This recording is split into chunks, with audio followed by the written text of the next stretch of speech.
Quran-ı Kərimin o kiçik surələrindən olan Əsr surəsinin ətrafında, izahında danışacaq. Bismillahirrahmanirrahim. Vəl-əsr. And ola əsrə. İnnəl insənə ləfi xusr. Həqiqətən insan ziyan içərisindədir. Yalnız istisna var bu insanlar içərisində. İlləl-ləzīnə āmenū və amilu's-salihat və təvāsav bil-haqq və təvāsav bis-sabr. 4 qrup bu ümumi ziyanda olanların içərisindən çıxır. Ayənin mənasına baxsaq.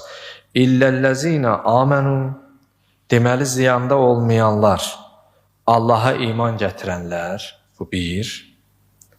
Və amilu's-salihat, iman gətirməklə yanaşı Allaha gözəl əməl edənlər, salih əməl sahibi. Və təvāsav bil-haqq və təvāsav bis-sabr. 3-cü, onlar ki, insanları haqqa, ədalətə tövsiyə edirlər, dəvət edirlər, çağırış edirlər və özləri də imtahan və sınaq qarşısında səbr edənlərdən və insanları da səbrə tövsiyə edirlər.